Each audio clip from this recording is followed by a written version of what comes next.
Hello learners, this is Habiba with Excel with me. If you like the video, please do like, share, subscribe and comment below.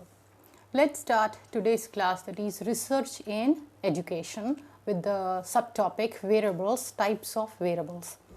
We have understood in previous classes types of variables and qualitative data, and we have understood about the two variables. Not two variables, we have understood about 6 variables till now. They are qualitative, quantitative, discrete, continuous, background, suppressor variables. All these we have understood already. Today we are going to touch with the independent variables and dependent variables. Let's begin today's class.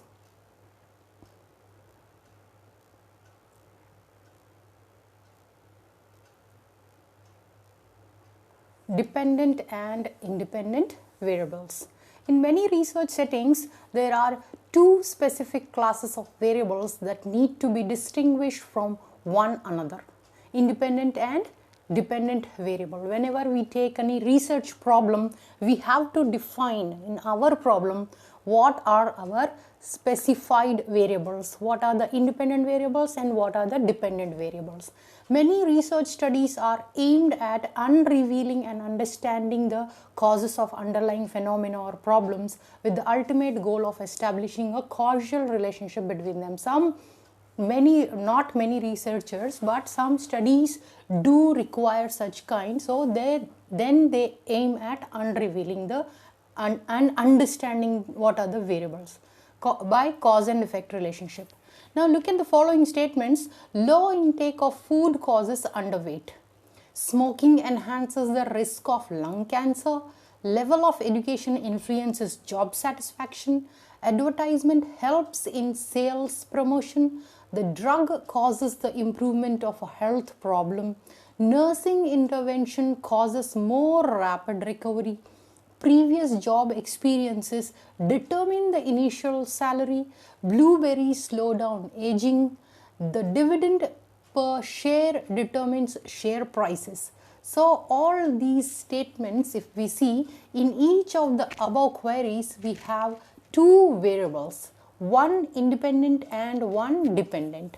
In the first example, if we take, low intake of food is believed to have caused the problem of underweight.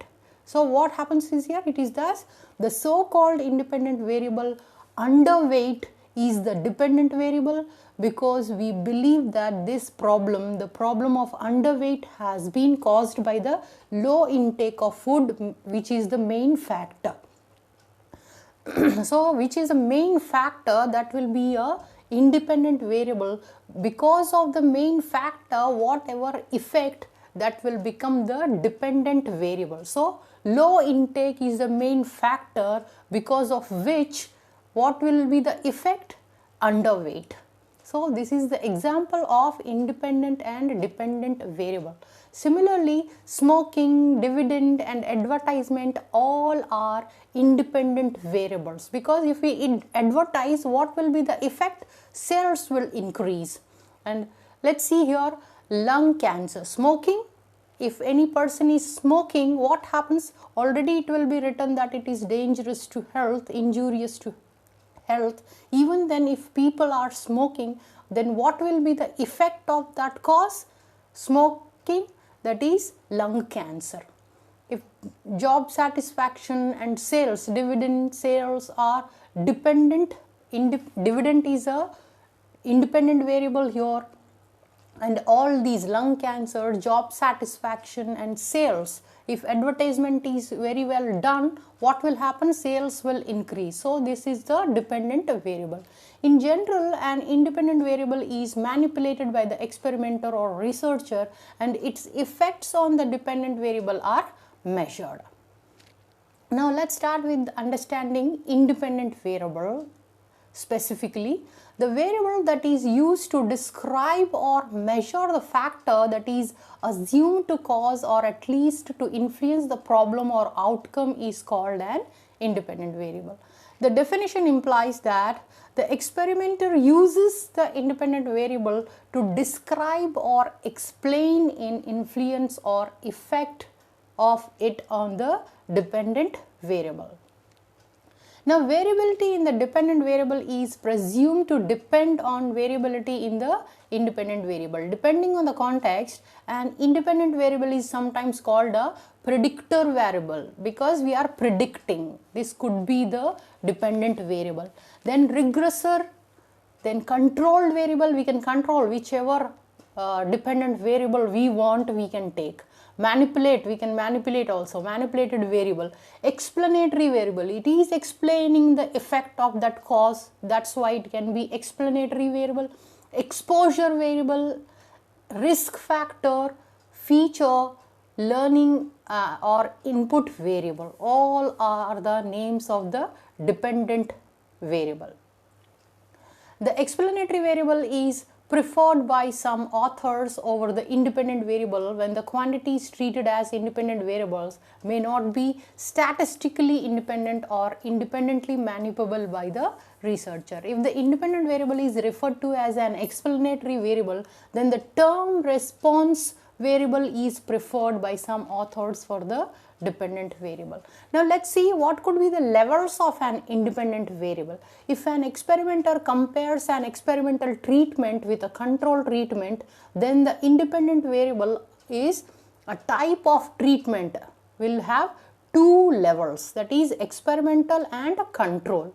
If an experimenter were to compare 5 types of diets, then the independent variables would have 5 levels, that is types of diet, which types of diet, they will become 5 levels of independent variables. In general, the number of levels of an independent variable is the number of experimental conditions. What conditions are there, that is very important.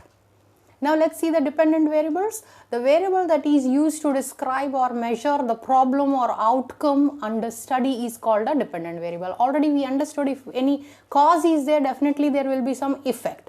So that effect is dependent on the independent variable.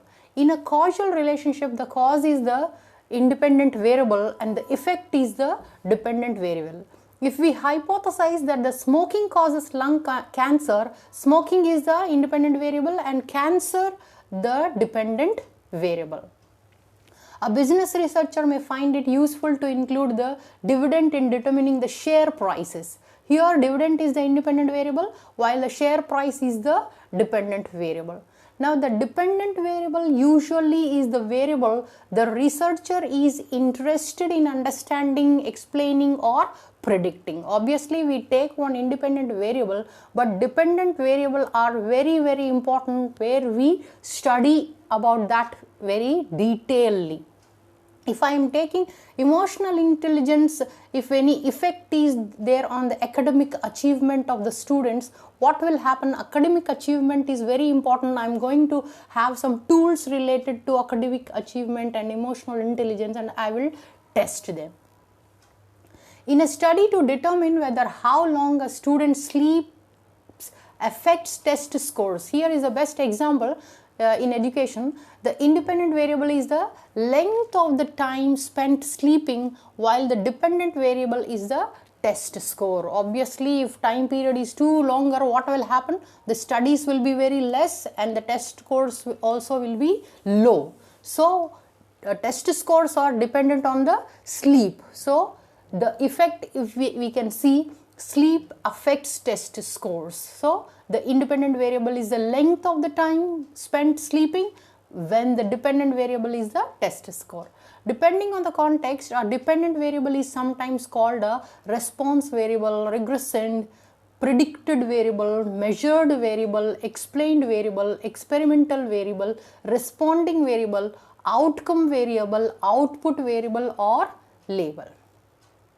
An explained variable is preferred by some authors over the dependent variable when the quantities treated as dependent variables may not statistically dependent. If the dependent variable is referred to as an explained variable, then the term predictor variable is preferred by some authors for some independent variable. So we come to the end of this session. If you like the video, please do like, share, subscribe and comment below. Thanks for your attention and time. Happy learning.